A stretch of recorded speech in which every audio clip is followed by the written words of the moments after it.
Have you ever imagined an empire so grand, so powerful, that you believed it was invincible? Now imagine that same empire crumbling before a tiny group of outsiders, as if its greatness had never existed. How is this possible? What caused the largest empire in South America to collapse in such a short time? The answer to this question begins decades before the Spanish invasion, in a period marked by chaos, war, and tragedy. The Tahuantinsuyo, the vast Inca Empire, was a colossus that stretched from the icy Andes Mountains to the warm coastal lands. But ironically, his downfall began from the inside out. In the early years of the 16th century, the empire was in its golden age. Huayna Capac, the great Inca, had expanded his borders and consolidated his rule with an iron fist. But an invisible enemy arrived before the Spanish: disease. Rumors spoke of a plague coming from the north, carried by the wind or perhaps by strange sailors who appeared and disappeared like specters on the coast. What is certain is that smallpox, a disease never seen by the Incas, spread like wildfire. Huayna Capac, the absolute sovereign, fell ill. His body, once strong and imposing, was consumed by fever, wounds, and despair. Death came without warning, taking with him his most promising heir, Ninan Cuyuchi. In one fell swoop, the empire lost its head, and its succession became an unknown. Who should govern now? It was then that the real disaster began. Two brothers, sons of the same royal blood, rose up as rivals for the throne: Atahualpa and Huáscar. One born in the north, the other in the heart of the empire. One created among warriors, another among priests and nobles.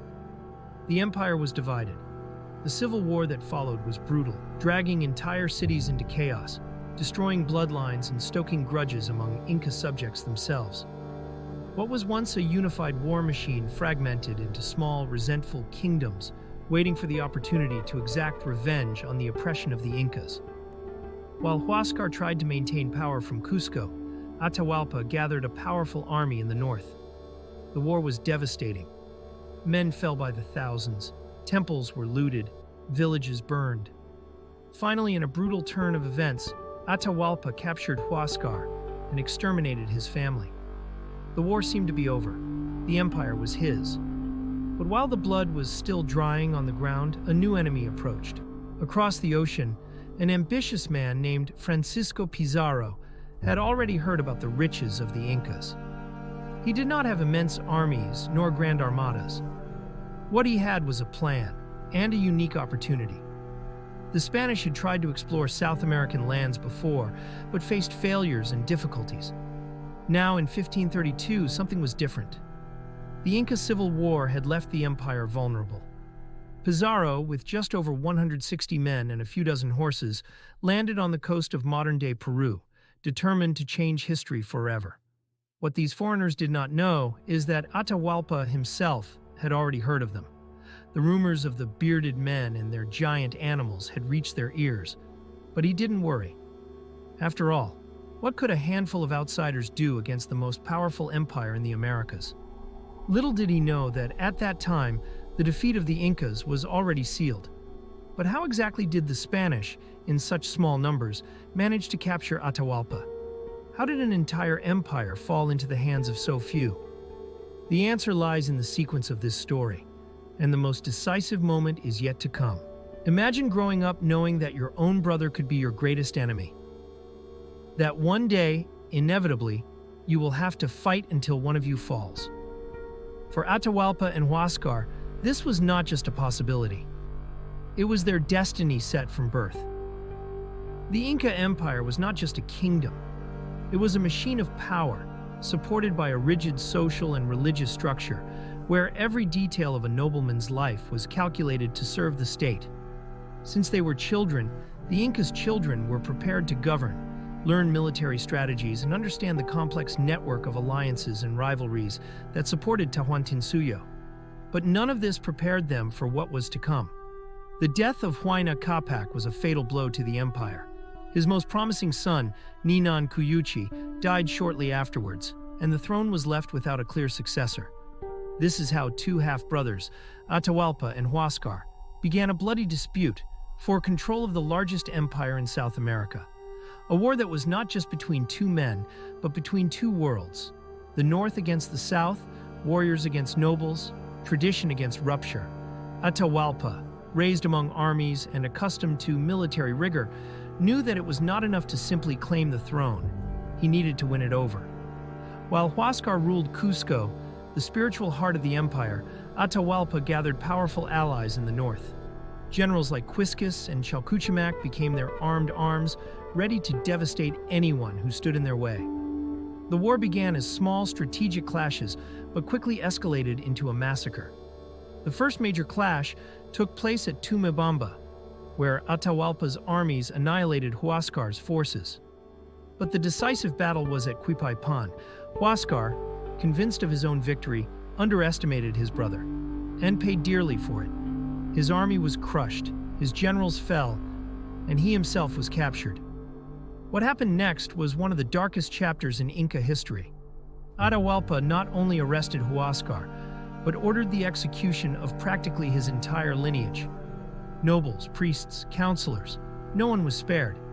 It is said that Huáscar himself, in desperation, tried to negotiate his life by promising submission.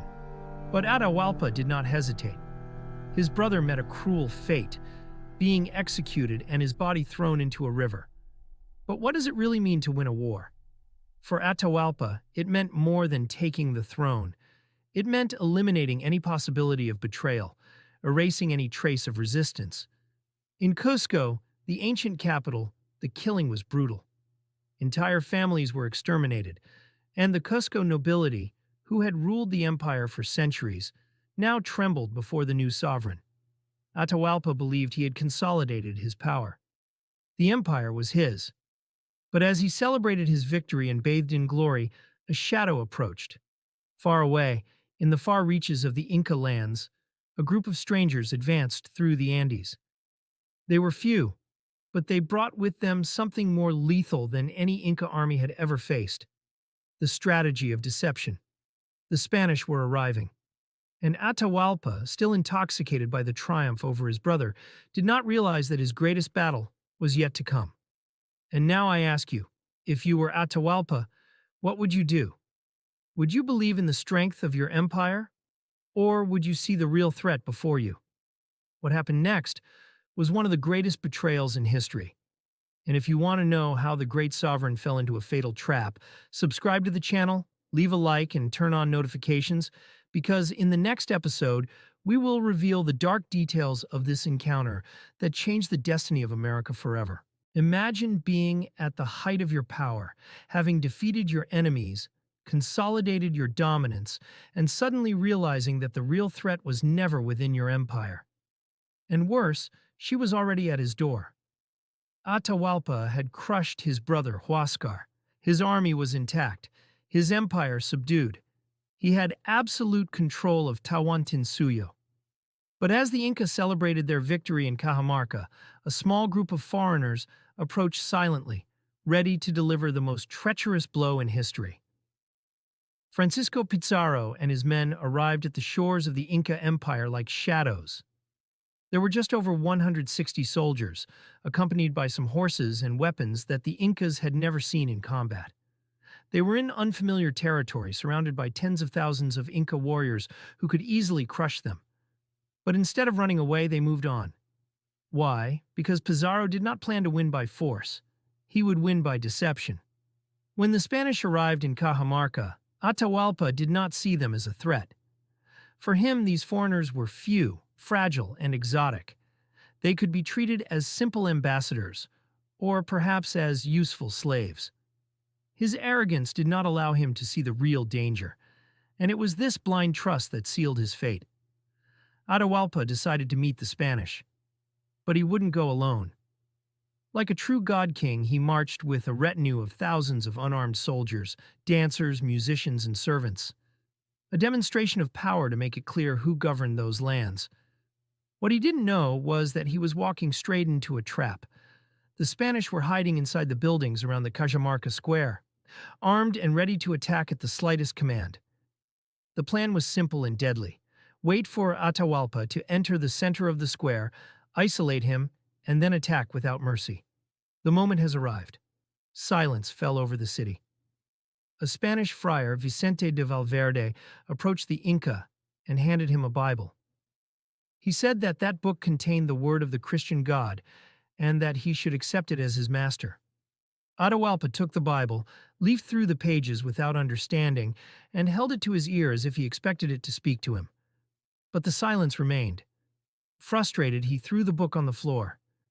And it was this gesture that the Spanish used as a pretext to start the massacre. The signal was given. Cannons fired, muskets roared, horses galloped furiously across the square. The Spanish soldiers, with their armor and sharp blades, mercilessly attacked the Inca warriors who, unarmed, had no chance to fight back. The Cajamarca square turned into hell. The air was filled with dust, blood, and screams. The Inca soldiers tried to escape, but they were surrounded. Thousands were killed in a matter of minutes. And in the midst of this chaos, Atahualpa, the absolute ruler of the largest empire in South America, was captured. Pizarro grabbed him personally, preventing his men from killing him. Because for him, Atahualpa alive was worth much more than dead. But why did such a powerful leader fall into such a simple trap? Did he really underestimate the Spanish, or was there something more behind it? In the next few moments, Atahualpa would try to negotiate his freedom in the most unexpected way possible. But what he offered the Spanish was what sealed his fate once and for all. If you want to find out how the Inca tried to reverse his own sentence, and why this became his downfall, subscribe to the channel, leave a like, and activate the bell, because the next episode will reveal the most expensive and most treacherous rescue of history. Imagine being trapped, surrounded by unknown enemies, not knowing if you will live or die the next day. You are a god to your people, an absolute sovereign who has never known submission. But now his captors are few, and yet they control his every movement. What would you do to escape? Atahualpa was in a makeshift cell in Cajamarca, humiliated but not defeated. He watched the Spaniards carefully. He knew those men were no ordinary warriors. They weren't there to conquer by blood. They were there by greed. And if there was one thing the Incas had in abundance, it was gold. It was then that Inca made his move. In front of Francisco Pizarro and his officers, Atahualpa raised his hand and made an audacious promise. He pointed to the wall of his captivity and said he would cover that entire room with solid gold. Enough gold so that the Spanish never had to fight for riches again. Furthermore, it would deliver 2 additional rooms full of silver. The Spaniards looked at each other in surprise. It was an absurd proposal, but irresistible. News of the rescue spread quickly across Tahuantinsuyo. Messengers were sent to all provinces to collect the precious metal. Entire cities began melting down their sacred artifacts. Images of gods, ceremonial masks, bracelets, and golden cups were destroyed so that the Incas' ransom could be paid. The great Temple of the Sun in Cusco, whose walls shone with gold, was looted by the people themselves, obeying Atahualpa's orders. And while this was happening, Pizarro and his men watched in amazement as the constant flow of riches arrived in Cajamarca. But a question began to arise between them. If Atahualpa could pay such an immense ransom, how much wealth must there still be in the empire? Now let's stop for a second and think. Did Atahualpa really believe that by paying the ransom, he would be freed? Or did he have a different plan? The Inca knew that the war against the Spanish was not over yet. While he kept Pizarro busy, his generals, Quisquis and Chalcuchamac, gathered armies. He sent secret messages to his allies, trying to organize a counterattack. Time was on his side. But the Spanish began to realize this. They saw that Atahualpa still exerted influence over his subjects. He continued to be treated like a god, even inside a cell. And that was when everything changed. While the ransom was being collected, news reached Cajamarca. Huáscar, Atahualpa's defeated brother, had been murdered on orders from the Inca himself. The Spanish, who until then had taken advantage of the rivalry between the two brothers, saw this as a sign of danger. If Atahualpa was capable of eliminating his own royal blood, what would he do with them when he was freed? The atmosphere among the Spanish became tense. Diego de Almagro, Pizarro's partner, arrived in Cajamarca with reinforcements and saw the absurd amount of gold accumulated. But Atahualpa was still alive, and a new dilemma arose: what to do with it? Pizarro faced an impasse. If he freed Atahualpa, there was a risk that he would gather an army and exterminate them. If he kept him prisoner, he could provoke revolts. The only solution? A fabricated trial. Atahualpa was accused of treason, idolatry, and the murder of Huascar. The accusations were absurd, a spectacle created just to justify his execution. The Spanish had already gotten what they wanted: gold, power, and control over a divided empire. The verdict? Death at the stake. But something even worse was to come. The Inca, who until then had never shown fear, learned that his sentence involved being burned alive. For the Incas, this was a fate worse than death itself. According to his beliefs, without a preserved body, he could never continue his existence in the spiritual world.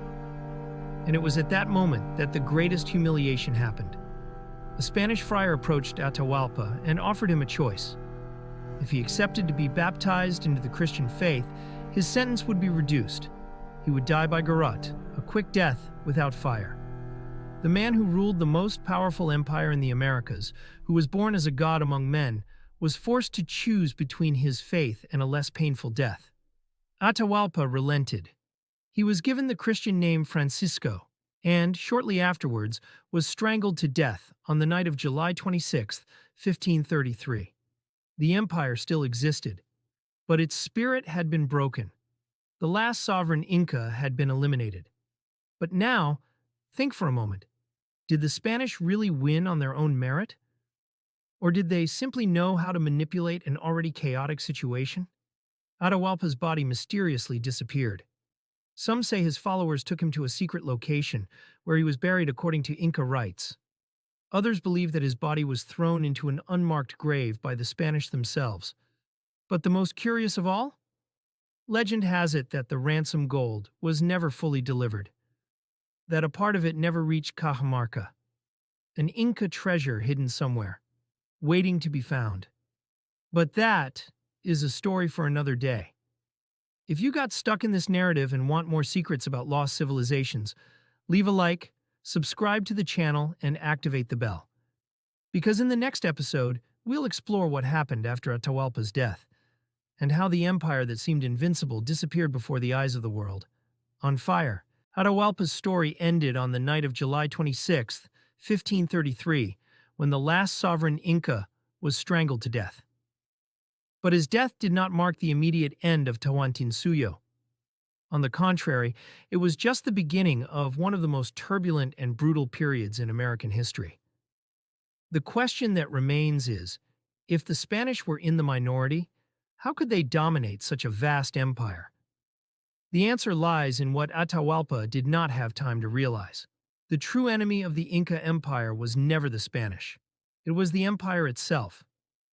With Atahualpa dead, Pizarro marched towards Cusco, the sacred heart of the Incas. But he didn't go alone.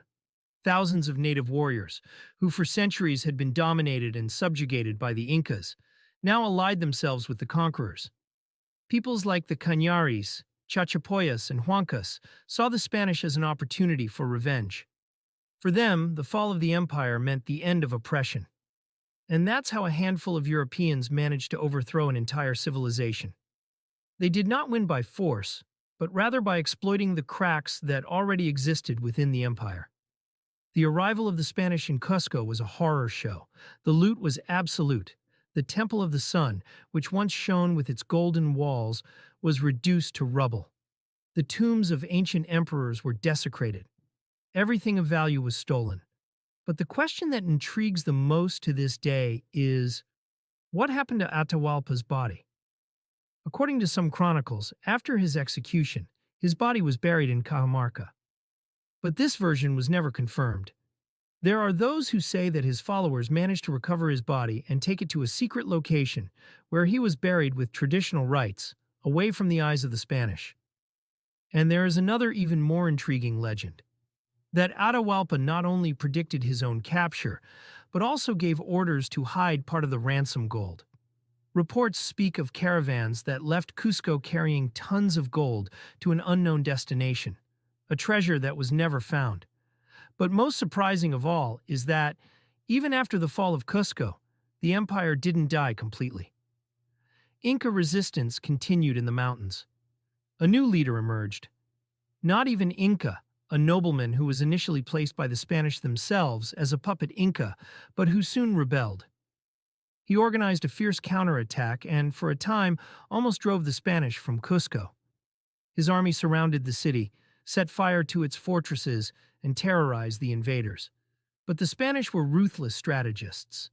They resisted, fought back, and, little by little, pushed Manco Inca into the jungle, where he founded the last bastion of resistance, Vilcabamba.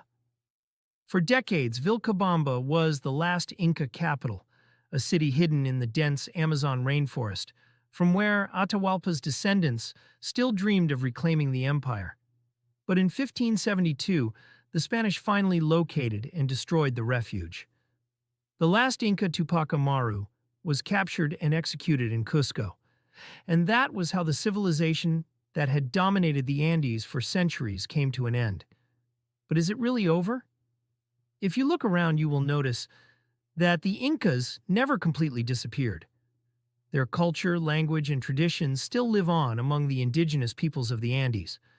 The Quechua language, spoken by Atahualpa, is still used by millions of people. Festivals celebrating ancient Inca rituals still take place in Peru and Bolivia. The empire may have fallen, but its essence survives to this day. And now, after learning this incredible story, I ask you, who really won? Francisco Pizarro was murdered by his own compatriots a few years after the conquest. Inca gold was melted down and spread across Europe, but did it bring true prosperity? Or could it be that, in the end, Inca culture, even without an empire, survived in a way that the Spanish could never imagine?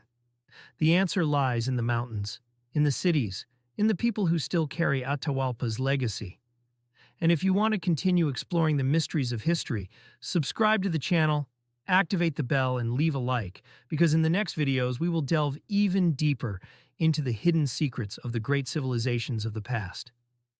Thank you very much for watching, and see you on the next journey, on fire.